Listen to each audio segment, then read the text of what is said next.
Hey YouTube, this is the unboxing of the Nike Safari in the OG colorway. Shall we go look?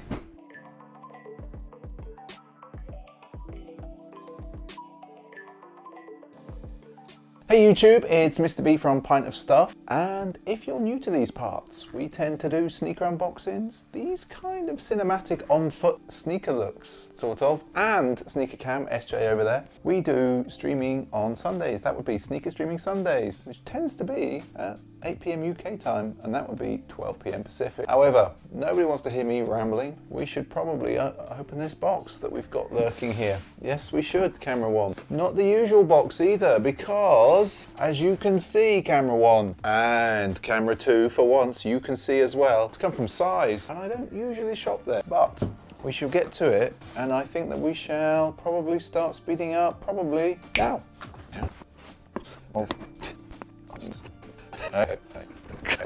Right, we're back. That took a little bit longer, so we don't want to see the paperwork and we don't want to see the size box, although it is quite nice on the inside. Let's boom that away. Everything okay? I don't know yet. That's what it says in the box. So we've got a classic Nike red box, nothing unusual there. We'll give you all the details. It's a Nike Air Safari Quick Strike. That's a 11.5. That's a US size. In the UK, that's a 10.5. And these are Black-Monarch, and the code is AO. That is AO 3295001. Cringy? Cringy. Anyway, shall we have a look in the box? Because I don't normally buy red box stuff. Ooh, these are pretty nice. Pretty nice. Right, so let's put the box away. And I'll tell you why I've got these. So, like most people, I was kind of into the Air Max 1 Atmos. And like most people, I failed to get this year's drop, the Atmos collab this year. I also failed last year, I think, as well. But I wanted something with a kind of animal type print. And while these came out a week later, or maybe even, no, they came out on the same day, didn't they, SJ? These came out on the same day. I wanted something with the animal print because I was really liking that sort of that animal print, and I was really liking that OG sort of original runner type look that Air Max has. And so I was left with the Safari. And actually, you know, if we think about the Safari, originally in '87, it dropped at the same time. It was part of that original pack, I believe, the Nike Air Safari, the Nike Air Max, and I think there was the Nike Air Runner, but I'll have to check that. But we want to look at these shoes because they're a bit unusual for me. So we have got, SJ, come in. Because I wanted you to look at these because you weren't sure. So we've got the animal print here. We've got that lovely, hang on people, hang on. I want to actually check the official color because I'm not 100% certain. Monarch, Black-Monarch.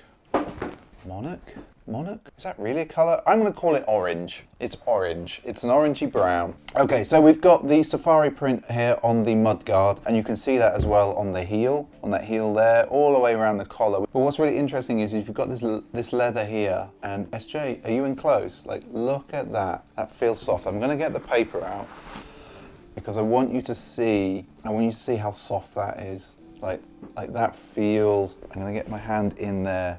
That's a really soft leather. That's gonna, like, people are gonna hate me doing that. They're gonna hate me doing it, Sneaker Cam. Camera one, can you see what I'm doing? I'm just doing that. I'm trying to show the people, trying to show you all out there on YouTube, trying to show the people that watch this channel, just how soft this leather is on this area here. So as I was saying, we've got the Safari print around the mudguard on the heel tab piece round here. It's wrapped around on, just all the way back around there. If we look on the rest of the shoe, we've got a lot of black, a lot of orange. This is the original colorway. We've got very small swoosh, which actually reminds me very much of the Air Max 1. And if you think about it, you know, if these were released in the same pack and you saw them side by side, you can kind of see the family resemblance. You can kind of see that. I wouldn't naturally buy these shoes, but there was just something about them.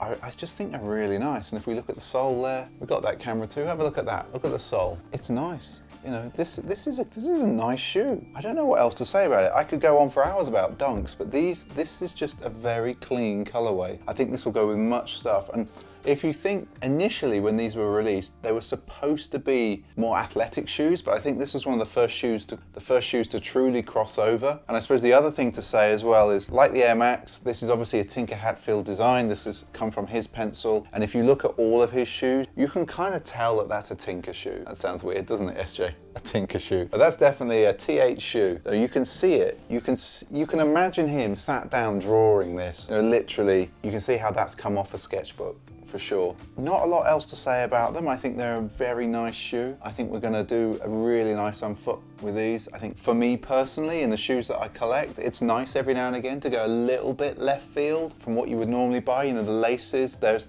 no spare pair. The laces are just your standard flat black laces, which work really well. Nothing fancy there. They feel like they're sort of cotton-esque. SJ, thoughts? Dad shoe? You're calling these dad shoes? These are OG. This is the Air Safari. They're nicer than I was expecting. Do you like the leather? Yeah, the leather looks epic. Super supple, eh? Yeah.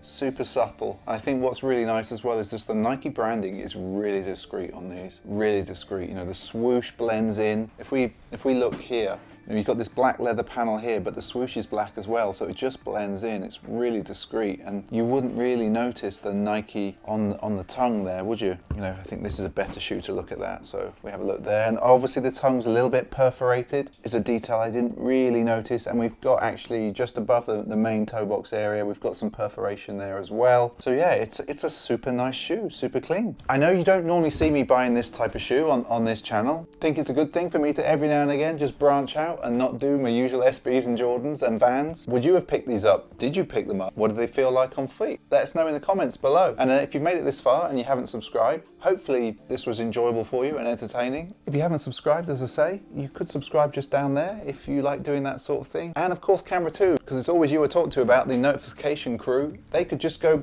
like that, and then they would know when we upload, which is on Tuesdays, on Thursdays, and it's usually 3 p.m. UK time, which I think is close to 6 or 7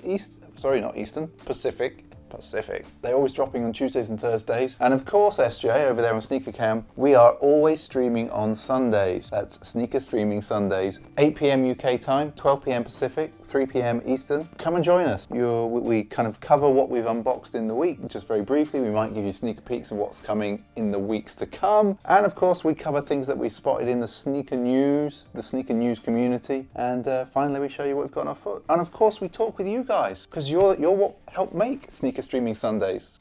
Thank you. Until next time, everybody, on cameras 1, 2, and Sneaker Cam, I'll see you later. Bye.